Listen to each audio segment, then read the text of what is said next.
All right, so today we are diving into a book that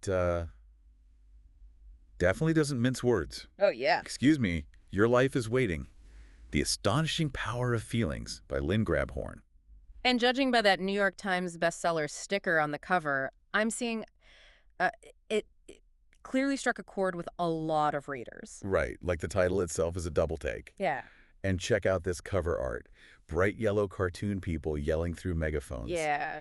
You would not guess that this is about what Grabhorn calls the physics of thought. It definitely has a lighthearted, almost playful vibe, which you don't always see with these books on manifestation, so makes me think that she's going for a more accessible approach. Totally. And that lines up with how Grabhorn comes across in the book's introduction. Oh. She doesn't claim to be a scientist or a guru or anything like that, but a lay expert who spent years studying various fields, physics, esoteric stuff, before having her own aha moment with these ideas. It's interesting she actually started out rejecting these very concepts.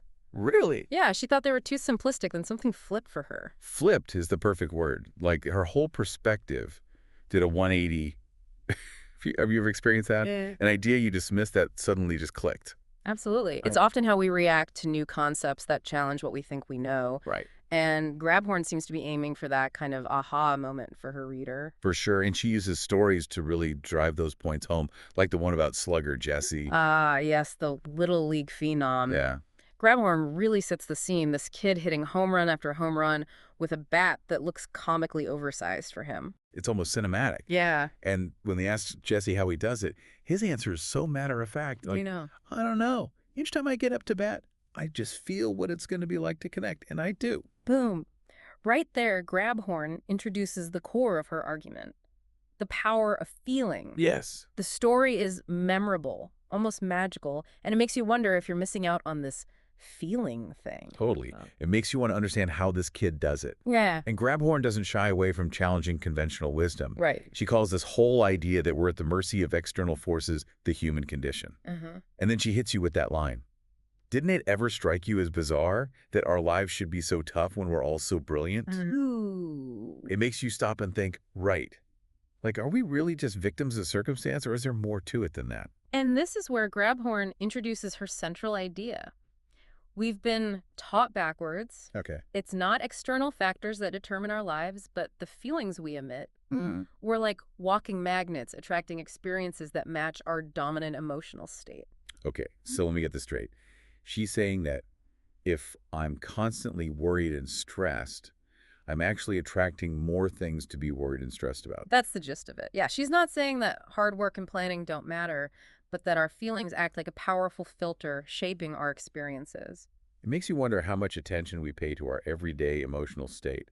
Are we mostly operating on autopilot, or are we consciously choosing our feelings? That's the million-dollar question, isn't it? And to illustrate this point, Yeah. Grabhorn shares a personal story about her experience selling real estate.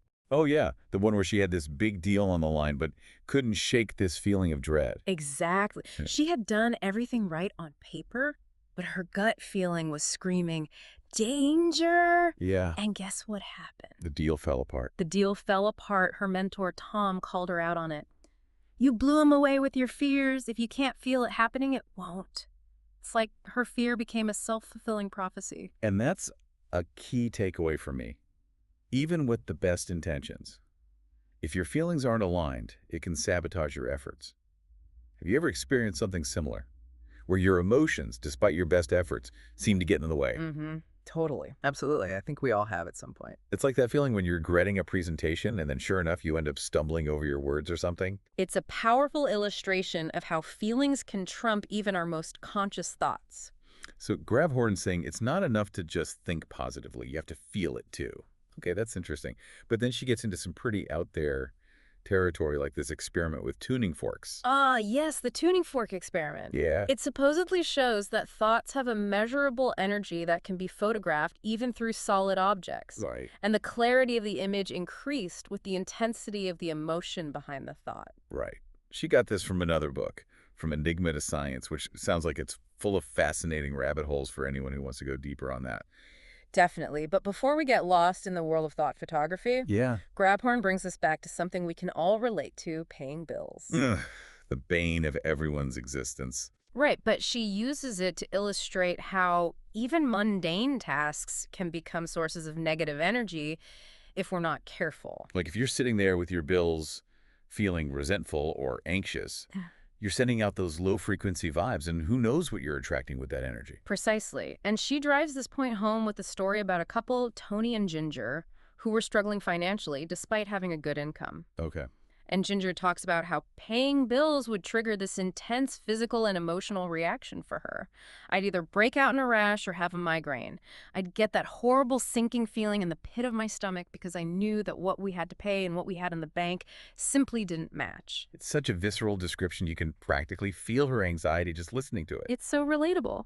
Totally relatable. I've definitely been there. So Grabhorn's saying that even if you have money coming in, if your feelings about money are negative, you could be sabotaging your own financial well-being. Exactly. It's not just about the external circumstances, it's about our internal relationship with money and abundance. Wow.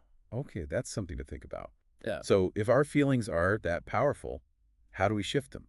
Grabhorn doesn't just leave us hanging with this idea, does she? What are some of her suggestions for actually changing our feelings and, in turn, our experiences? She does delve into that, and it gets really interesting, but I think we should save that for part 2, Right. to give you a chance to digest everything we've covered so far. You're right, that is a lot of process. So we've established that, according to Grabhorn, our feelings are like this supercharged magnet bringing more of the same into our lives. But how do we actually change the frequency of that magnet? That's the million-dollar question, and Grabhorn doesn't shy away from it. She talks about this constant internal battle between what she calls red flags and green flags. Mm-hmm. Okay. I'm intrigued. Break that down for me. Red flags are those negative thoughts, fears, anxieties, anything that sends out those low-frequency vibes. Think about those times you get sucked into a news spiral, dwelling on everything that's wrong in the world. Yeah. Or when you catch yourself worrying about something that hasn't even happened yet. Ouch. Yeah, that's a familiar feeling. So those are red flags, and green flags are the opposite. Exactly. Green flags are those moments of joy, gratitude, love, anything that makes you feel good. It could be something as simple as enjoying a cup of coffee or appreciating a beautiful sunset. So Grabhorn's saying that we need to become more aware of these internal flags and consciously choose to focus on the green flags to shift our energy. Precisely. And it's not about denying the existence of negative emotions or pretending everything is perfect. It's about recognizing that we have a choice in where we focus our attention. It's like we're in charge of our own internal radio station, and we can choose to tune in to the stations that are playing uplifting music, Yeah. or the ones that are just broadcasting static and doom and gloom news. I love that analogy. And just like with a radio, it takes a conscious effort to find and tune into the stations you want. Grabhorn suggests actively seeking out those green flag moments and really savoring them. So instead of rushing through my morning coffee, I should really be present in that moment, appreciating the aroma, the taste, the warmth of the mug in my hands. Exactly. It's about finding those little pockets of joy throughout your day and allowing yourself to fully experience them, because those seemingly small moments add up and create a ripple effect, raising your overall vibration. Okay, that makes sense. But what about those bigger things we want to manifest? Our dream job, a loving relationship, financial abundance. How do we green flag our way to those? Grabhorn talks about the importance of identifying your wants and then focusing on the feeling of already having them. Wait, so I'm supposed to walk around pretending I'm a millionaire even if my bank account says otherwise? Not exactly pretending. It's more about tapping into the feeling of what it would be like to have that financial abundance. How would it feel to be financially secure, to have the freedom to pursue your passions, to give generously to others? Okay, I see the difference. So it's not about denying my current reality, but about cultivating the feelings I want to experience in my future reality. Exactly. Grabhorn calls this feeling it real. It's about creating a visceral experience in your mind and body of what it would be like to have your want already manifested. And the more real you can make that feeling, the more likely you are to attract it into your life. That's the idea, because if you're constantly focusing on the lack of something, you're sending out red flag vibes, which will only attract more lack. But if you can shift your energy to a place of already having it, even if it's just in your mind and heart, you're sending out those green flag vibes, which can attract more of the same. This is really making me think about my own self-talk. How much time do I spend focusing on what I don't have versus appreciating what I do have? It's a powerful question to ask yourself because our thoughts and beliefs create our reality. If we're constantly telling ourselves we're not good enough, not worthy, not deserving, then we're essentially sending out a giant red flag to the universe. And that's just setting ourselves up for failure, right? Exactly. But the good news is we have the power to change those limiting beliefs. Grabhorn talks about how a lot of our negative self-talk stems from what she calls old moldy beliefs, things we've picked up from childhood, society, or past experiences that no longer serve us. So how do we get rid of those old moldy beliefs? It feels like they're so ingrained in us. It takes conscious effort and a willingness to challenge those deeply held beliefs. But before we dive into that, I think it's a good place to pause and transition to part three. Okay, so we've got these old moldy beliefs holding us back. How do we even start to tackle those? They feel so deeply rooted sometimes. Well, Grabhorn suggests a two-pronged approach. First, becoming aware of those beliefs, and second, actively choosing to replace them with more empowering ones. Easier said than done, right? How do we even know what those beliefs are if they're so ingrained we don't even question them? She suggests paying attention to your self-talk, especially in those moments when you're feeling down, frustrated, or stuck. What are you telling yourself in those moments?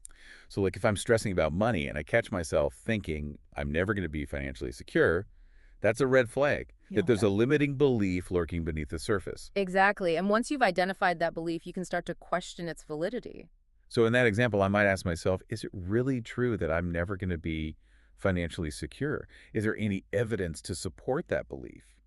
Or is it just something I've been telling myself for years, maybe based on past experiences or what I've seen modeled by others? Precisely. And by questioning those beliefs, you start to chip away at their power. It's like shining a light on those cobwebs in the corner of your mind that you've been avoiding. Once you see them clearly, it's not as scary as you thought. Exactly. And once you've started to dismantle those limiting beliefs, you can start to replace them with more empowering ones. So instead of, I'm never going to be financially secure, I could try affirming, I am capable of creating financial abundance in my life. Exactly. And it's not just about repeating those affirmations mindlessly, it's about feeling the truth of them in your body. So really connecting with that feeling of what it would be like to be financially secure, to have peace of mind, to have options and choices. Exactly. Because remember, Grabhorn's whole premise is that our feelings are the most powerful magnets we have. So if we can shift our feelings to align with what we want, we become a magnet for those things. This is really making me rethink my whole approach to life. It's almost like Grabhorn is giving us permission to dream big, to believe in the impossible. She is, and not just permission, but encouragement. She says, you deserve it all. You have only to want it and feel it, and a whole new life of extraordinary happiness will be yours. It's a bold statement, but it's also incredibly empowering. Hmm. It's like she's saying, we have more control over our lives than we realize. That's the key takeaway for me. Whether or not you buy into every aspect of Grabhorn's theory, your life is waiting offers a powerful reminder that we are not victims of circumstance. We have choices, we have agency, and through the power of our feelings, we have the ability to create a reality that is more aligned with our deepest desires. It's a powerful message and one that I think we could all benefit from hearing. So if you're ready to explore the astonishing power of feelings, grab a copy of it. Your Life is Waiting. It might just change your life or at the very least give you a whole lot to think about. Thanks for diving into this with me.